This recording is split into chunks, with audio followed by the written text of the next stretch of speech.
가장 이슈가 되었던 기사를 딸딸 털어드립니다. 오늘부터 진행을 맡게 된 이인혜입니다. 안녕하세요, 여러분. 와, 연예인 처음 봐요. 네, 이 토크쇼를 통해서 다양한 현안들에 대해서 이야기를 나눌 텐데요. 함께 진행을 도와주실 세 분 소개해드리도록 하겠습니다. 먼저 부산일보의 박태호 기자님이십니다. 반갑습니다. 안녕하세요. 부산일보 박태호입니다. 한 주간의 부산 이슈를 잘게 씹어서 친절하게 넣어드리도록 하겠습니다. 특히 좀 팩트 체크를 좀 잘해야 될 것 같아서 이렇게 체크 무늬만을 입고 왔습니다. 너무 재밌습니다. 이 두 분이 오셔야지 저희가 좀 이렇게 맞짱을 좀 뜰 수 있지 않을까라는 생각이 들어가지고 정말 어렵게 모셨습니다. 우리 국민의힘 청년위의 윤정섭 부위원장님이십니다. 반갑습니다. 예, 반갑습니다. 국민의힘 부산시당 청년위 부위원장 윤정섭입니다. 오늘 이슈들을 짧고 굵게 탈탈 털어드릴 것을 약속드립니다. 네. 감사합니다. 국민의힘 나오셨으니까 또 이분도 모셔야죠. 더불어민주당 부산진구의 강지백 위원님 모셨습니다. 반갑습니다. 네, 반갑습니다. 지난 지방선거를 통해서 의회에 입성하게 된 부산진구 의원 강지백입니다.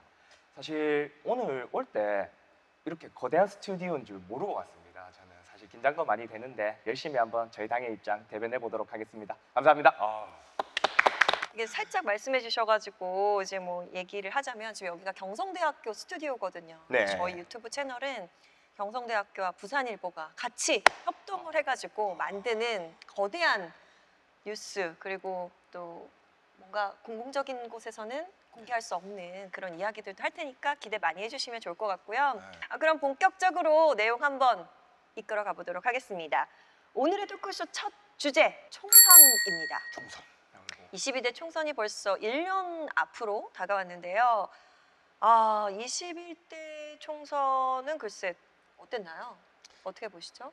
사실 21대 총선 같은 경우는 뭐 국민의힘 입장, 당시 미래통합당이었죠. 그렇죠. 저희 입장에서 재앙이었죠. 사실 말해서 맞아. 2017년 박근혜 대통령 탄핵 정국 당시에 우리가 이제 친박 비박으로 나눠졌던 부분들이 있었어요.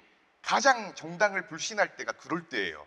이제 자기들끼리 싸울 때. 맞아. 그 내홍의 모습을 보여줌으로써 그치. 국민들에게 많은 신뢰를 잃었고 또 한 번 더 또 그 황교안 당대표 체제로 바뀌면서 공천 파동이 있었거든요. 당시에. 기억이 나네요.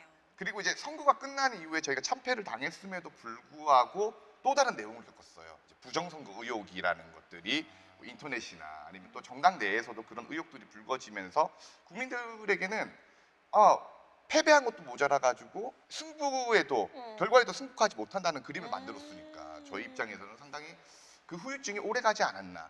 사실 그걸 좀 뒤집어 엎은 게 이제 부산과 서울시장의 그 성비위 사건에 의해 가지고 그나마 좀 여론이 반전되고 그 뒤에 또 이제 뭐 저희가 또 단합하는 모습을 보임으로써 어떻게 보면은 그 이번에 최근 대선은 저희가 네. 또 가져갈 수 있는 기회가 되긴 됐었는데 그럼 22대 총선 좀 예. 기대해봐도 됩니까? 솔직히 알겠습니다. 사실 지난 대선 1년 전까지만 해도 예. 저랑 같은 진보 진영 지지자들은 무조건 이긴다고 생각했습니다. 어. 무조건 이긴다고 생각했습니다. 어쨌든 저희도 대선 경선 과정에서의 그런 불협화음도 있었고 네. 그 다음에 저희 당 전체가 국민들의 신뢰를 못 받아서 대선에 저희가 정권을 내어주는 뼈아픈 패배를 맛봤거든요. 그래서 지금 시점에서 예측하는 건 크게 의미가 없다고 생각해요. 저는. 그래요? 네네. 네, 맞죠. 사실 1년 남았으니까. 근데 뭐 길기도 길지만 사실은 여러 가지 언론 예. 플레이도 하고 뭐 홍보도 하고 유세도 하려면 1년 예. 정도 시간이 좀 필요하지 않나라는 생각이 그렇죠. 들거든요. 예. 그래서 그런지 언론에서도 총선 관련 기사 굉장히 많이 다뤄지고 네. 있더라고요. 부산일보 어떤 기사 다뤘는지 함께 보시죠. 네. 뭡니까? 국민의힘 18석 완승, 민주당 구석 확보 맞나요? 두 당의 이제 입장을 국힘하고 민주당하고 완전 서로 동상이몽을 하고 있는 걸 볼 수 있는데 지금 여소야대 국면이다 보니까는 국힘은 이 의석 하나가 진짜 절실한 실정 아닙니까? 맞아. 반면에 민주당은 그 대선 지방선거 이렇게 계속 연패를 계속하면서 지금 연패를 끊고 다시 지금 올라와야 되는 상황인데 얼마 전에 이제 그 초민이긴 하지만은 네. 재보궐선거를 했죠. 근데 맞아요. 그 국힘 당 대표 있는 울산에서도 국민의힘이 의석을 내줬어요.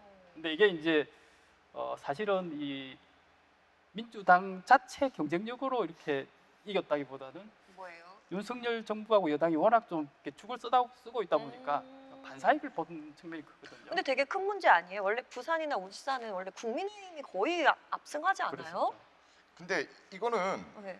우리가 이제 반대로 생각을 해야 되는 게 PK 지역 같은 음. 경우에는 항상 국민의힘이 압승을 하진 않았어요 원래. 특히나 울산 지역 같은 경우에는 지금 울산 동구의 기초 단체장이나 기초의원 그리고 뭐 시의원 할 것 없이 전부 다 진보당 세력이 다 잡고 있거든요. 네. 그런 거 봐서는 뭐 우리도 좀 열심히 뛰어야 음. 내년 총선에서 좋은 결과를 얻을 수 있다 생각을 합니다. 시민들, 독자분들의 반응은 어떤지 댓글 함께 보시죠.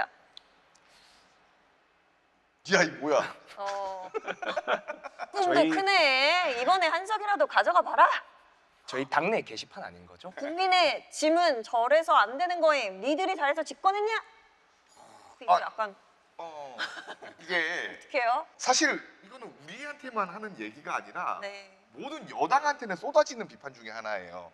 권력을 가진 여당한테는 네. 너희가 잘해서 한 게 아니라 사실 국민들이 뽑아주는 거거든요. 음. 정치인이란 자리는 그렇죠. 여기 계신 우리 강지백 의원도 마찬가지겠지만은 국민들이나 아니면 네네. 국민들이 권력을 잠시나마 위임을 해주는 자리라는 거예요. 그 진짜 두 당을 다 약간 비판하는 내용들이 많아가지고 조금 충격적이긴 한데 또 이게 어떻게 보세요? 특히나 이게 부산 시민들 반응이라서 좀 화끈한 면이 있죠. 예. 정말 시원시원해서 좋네. 뭐 이름들이 한 번씩 국회의원 이름들이 한 번씩 다 이렇게 예. 올라와 있는데 네. 근데 좀 전체적으로 어쨌든 이 댓글을 통해 가지고 좀 여론을 보자면은 가장 공감을 많이 받은 댓글은 이젠 절대 빨갱이들에게 속지 않는다 했습니다. 아무래도 이제 뭐 문재인 정권에 대한 좀 실망감들을 표현하신 것 같은데 이게 공감이 407이 나왔고요, 비공감이 224였습니다. 그리고 그 다음이 민주당이 18석 전부 당선되기를 기원합니다. 밀어주려면 확실히 밀어줘야 된다 이런 거였는데 네. 이것도 공감이 702, 비공감이 535 나왔습니다. 근데 총선 이제 1년 남았는데 댓글 보면 거의 전쟁터입니다. 근데 이럴 때는 그러니까 당을 지지하는 느낌이 의견이 분분하고 비슷비슷할 때는 예. 진짜 누가 나오느냐가 되게 중요하잖아요. 그리고 인물론이 중요해지는 거죠. 그래서 부산의 국회의원으로 누가 어떤 분이 나오시면 당선될까? 이분이 나오면은 될 것 같다. 우리 당에게 도움이 될 것 같다. 뭐 이런 분 혹시 있으세요? 더불어민주당이 말하는 국민의힘 추천 의원. 그냥 될것 같은 개인적으로 봤을 때, 그러니까 저랑 정치 성향은 반대지만 인품 자체가 괜찮으신 분이 있어요. 어때요? 누구? 부산진 의뢰 이현승 의원 아, 같은 이현승 경우. 의원. 네네, 이현승 실제로 의원. 네네. 어때요? 제가 사실 정치에 들어오기 전부터 많이 봤는데 예. 네. 다른 당에서 시각으로 봐도 네. 저분 정도면 그래도 나쁘진 않겠다. 그럼에도 불구하고 우리 당이 됐으면 좋겠다. 그런 생각은 하죠. 저는 개인적으로 이제 남구 갑에 네. 박수영 의원이라고 있어요. 네. 진짜 제가 가장 높게 평가를 하는 부분 중에 하나가 뭐냐면은 보통 정치인들이 자기 논란이 생겼을 때 그 논란을 감추기 급급합니다. 저는 뭐 정치인들이 논란이 있을 때마다 뭔가 감춘다는 거 매우 부적절하다고 생각을 해요. 그런 사람들은 정치하면 안 된다고 생각을 합니다.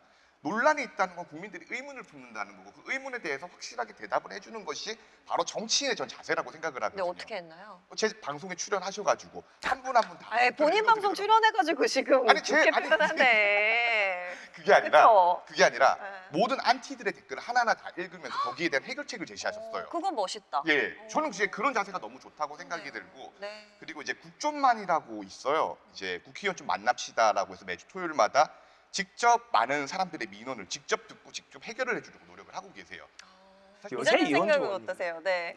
민주당의 이제 그 세 분, 네네.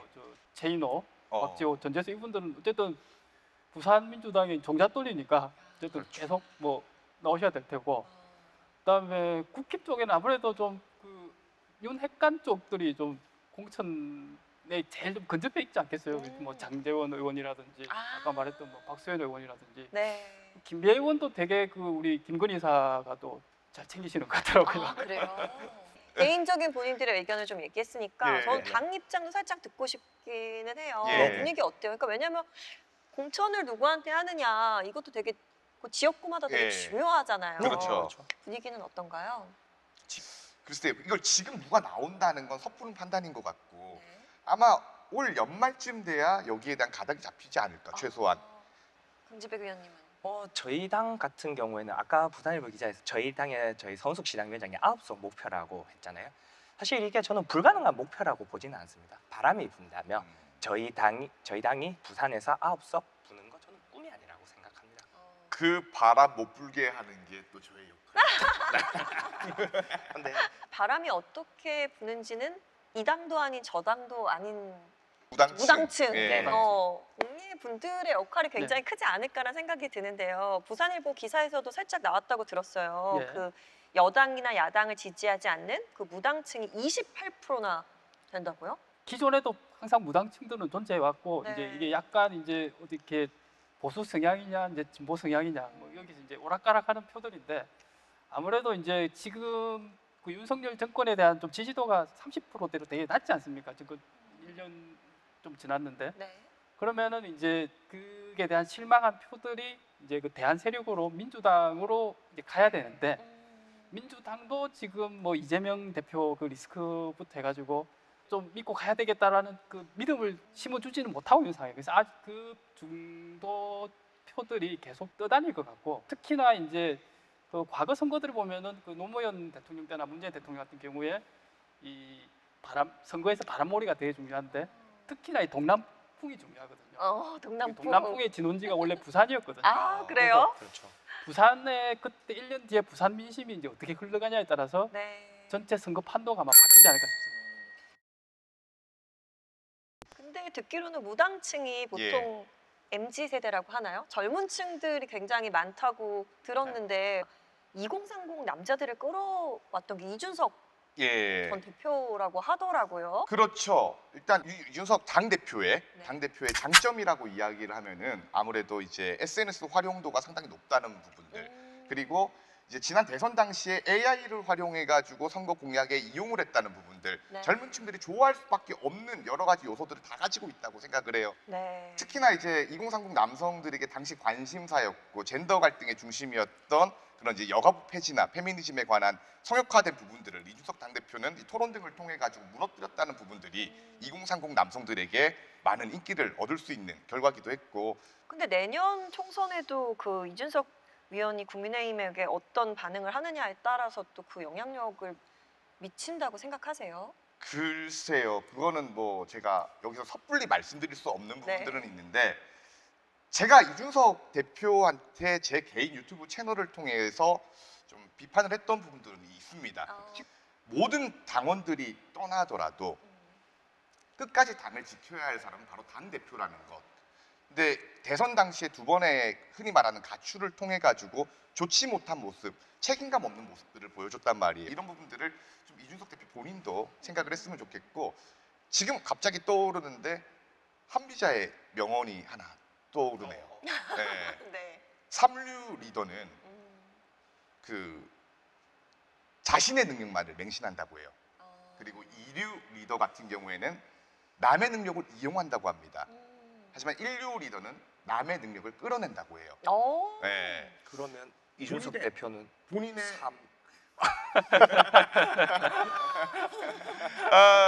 보실 수도 있는데 우리 유튜브. 손가락만. 예, 젊은 지금 어떻게 보면 정치인이시지 않습니까? 젊은 정치인으로서 그 삼류에서 일류로 갈 수 있는 그런 능력이 충분히 되시는 분이라고 생각을 해요. 그래서 지금 뭐 너무 이렇게 자신의 능력이 훌륭하다는 거 모든 사람들이 다 알다 보니까 앞으로 이제 좀 그렇게 인류로 남의 능력을 끌어낼 수 있고 남과 함께 갈 수 있는 그런 정치 스탠스를 취하면 어떨까? 저는 이런 생각을 좀 합니다. 큰일 났다. 네, 저도 조금 말씀드리고 네. 싶은 게 네.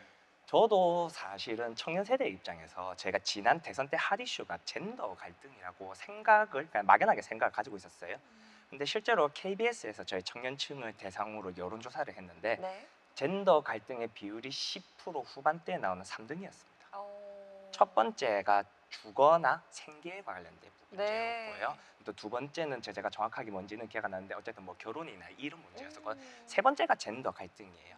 그 당시 때 언론에서는 엄청 젠더 갈등이나 남녀 갈라치기 이런 이야기를 많이 그러니까 했지만 당에서나 언론에서는 엄청 크게 이슈를 부각시켰지만 실제 청년들에게는 실제 청년들한테 와닿는 이슈가 아닌 아니었던 거죠. 거죠. 네, 실제 그래서 이해는 된다. 네네네. 그래서 저는 국민의힘에서 뭔가 이준석 대표만 있으면 2030들 남성의 표를 다 가지고 올 수 있다 이렇게 생각하는 게 저는 오만이라고 생각해요. 아, 저는 그래요? 그렇게 생각하지 않고 실제로 우리가 청년들한테 실제적으로 뭘 해줄 수 있느냐를 이야기해야 되는 거죠. 사실 네. 뭔 주제라고 이야기하기도 그러는 게 우리가 MZ 세대라고 얘기하잖아요. MZ 세대라고 이야기하는데 사실 그 규모가 너무 커요. 그렇죠. M이라고 하면은 저도 포함됩니다. 이 밀레니얼 세대 안에 포함되는 나이예요. 너무 안 어울린다. 왜 그래? M한테 진짜 오늘. 아 이제 84년생입니다, 진짜. 어머, 동생이네 나보다. 아, 몰랐어요? 아, 나 이제부터 죄송합니다. 2인의 안티가 되던지. 근데 좀 궁금한 게 그렇다면 더불어민주당은 어떤 MZ 세대 네네. 2030을 어떻게 휘어잡을 수 있는 네. 무기 있습니까? 없죠? 아직.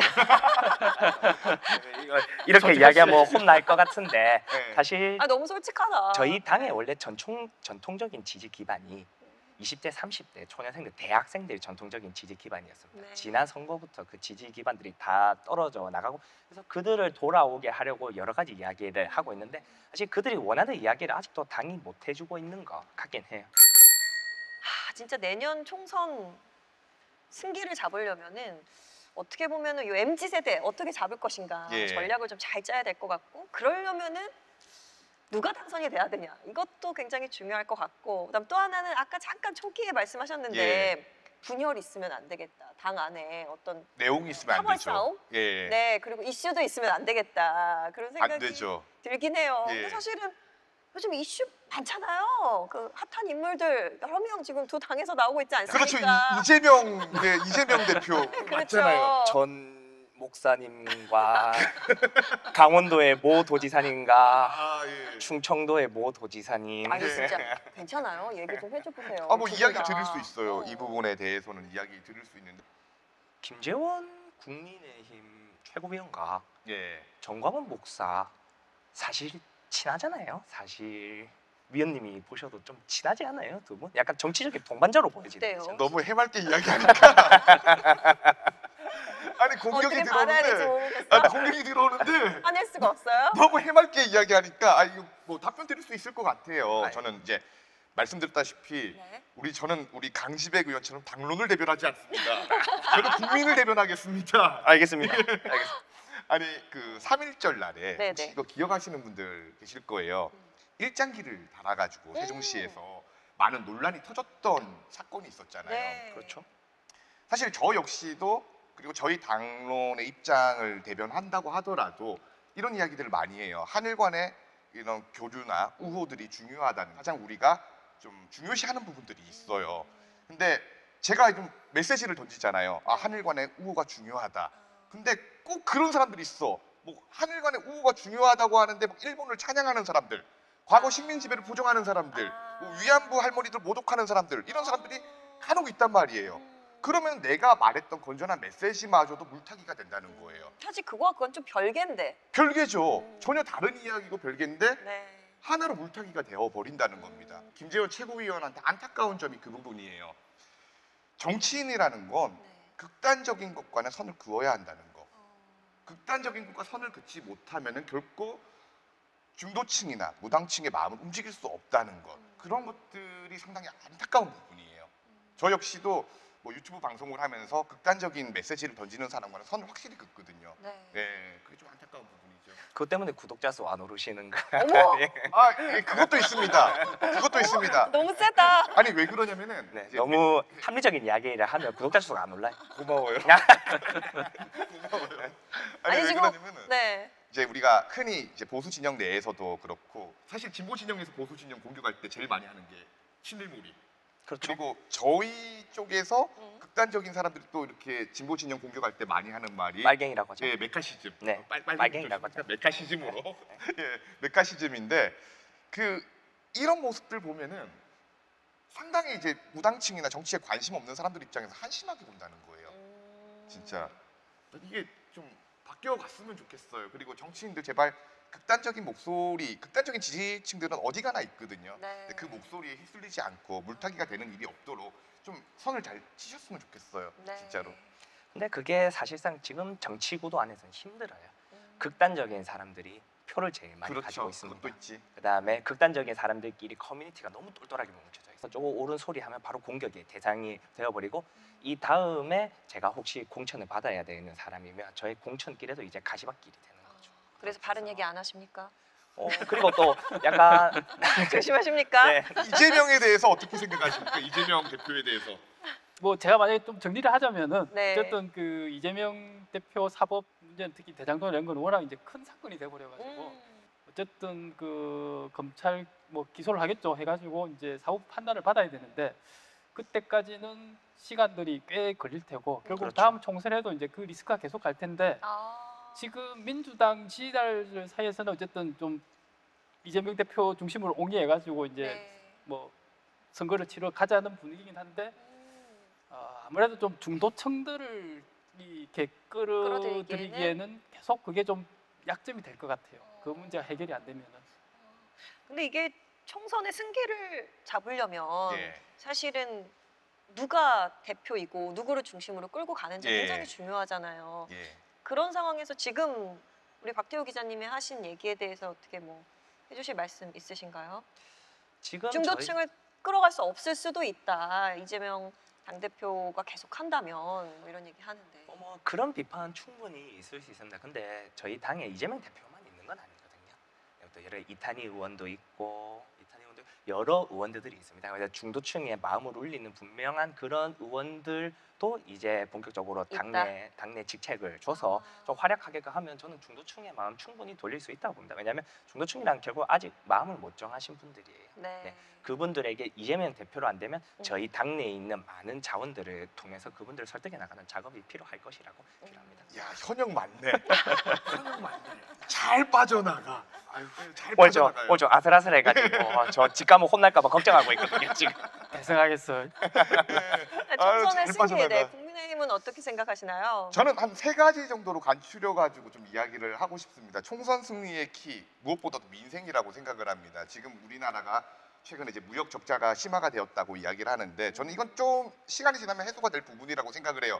두 번째는 이제 그 이번에 최근에 일본에 방문을 했었잖아요. 근데 이제 기시다 총리와의 이런 이제 한일 관계의 회복 같은 부분들을 이제 윤석열 정부가 얼마나 해결을 잘할 수 있는가. 그리고 마지막은 이제 노동 개혁에 대해서 윤석열 정부가 손을 대기 시작을 했습니다. 잘못된 노동 단체들이나 잘못된 부분들은 분명히 개혁을 해야 되거든요. 대한민국을 위해서, 진짜 노동자들 위해서. 이 3가지만 해결을 잘 한다면은 저는 지지세가 반등을 할 것이며, 그리고 또 한편으로 내년 총선에서도 아주 좋은 기약을 할 수 있지 않을까 이렇게 생각을 합니다. 네. 네, 내년 총선의 승기 과연 어떤 당이 잡을까라는 이야기까지 해주시면서 오늘 22대 총선의 이야기 한번 나눠봤는데요. 어떠셨어요? 소감 좀 여쭤보고 싶어요. 이렇게 제가 우리 민주당에서 두 번째로 좋아하는 강지백 의원과 그리고 또 우리 이인혜 교수님과 함께하게 되어서 너무나도 또 영광이에요. 또 우리 박태우 기자님 오늘 체크 무늬까지 입고 오시는 투혼을 보여주시면서 체크 투혼 너무나도 감사드리고 저는 참 이렇게 함께할 수 있는 이런 장들 앞으로도 많이 마련돼가지고 우리가 이제 여당 야당 사실 국민들은 보면서 짜증을 많이 내세요. 서로 싸우는 모습만 보다 보니까.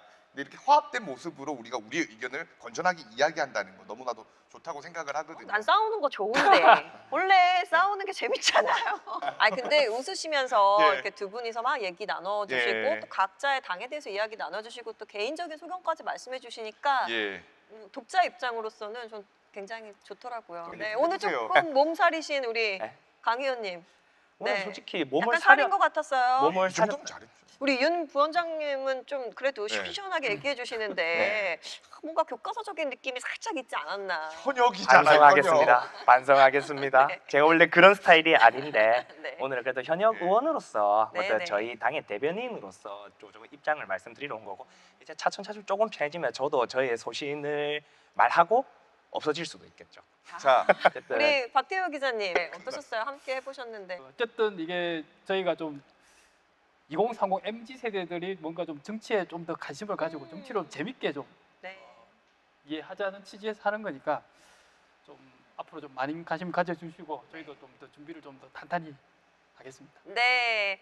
오늘 끝으로요. 내가 생각하는 22대 총선 뭘지 한 말씀만 해주시고 저희 마무리하도록 하죠. 내가 생각하는 22대 총선은 제가 생각하는 22대 총선은 마젤란 해협이다.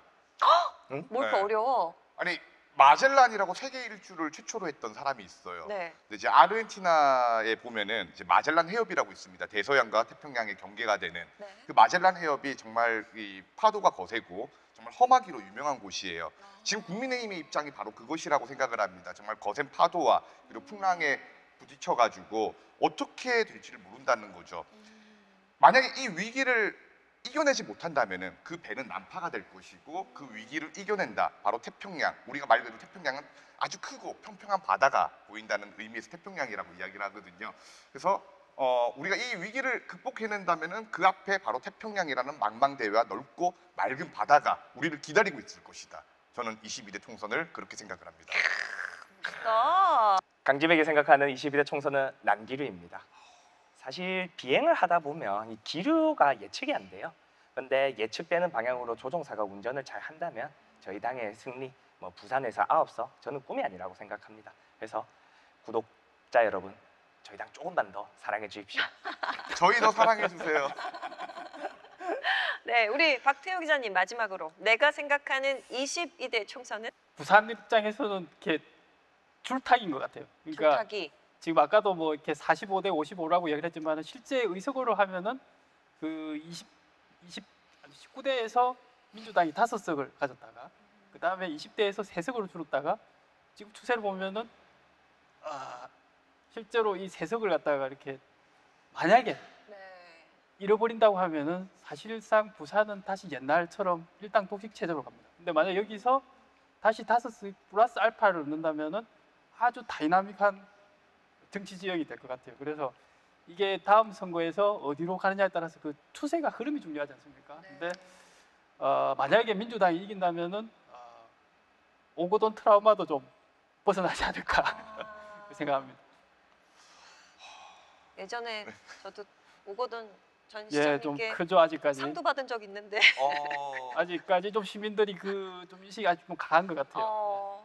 그러네요. 줄타기 좋은 얘기인 것 같습니다. 22대의 총선 뭐 1년이 길면 길고 짧으면 짧은데요. 한번 어떤 당이 사로잡을 수 있을지 저도 기대해 보도록 하겠습니다. 다음 시간에도요. 새로운 주제로 여러분들과 함께 이야기 나눠보는 시간 가져보도록 하겠습니다. 저희 방송은 2차 전지 분야의 글로벌 리더 금양과 함께합니다. 감사합니다. 감사합니다. 감사합니다.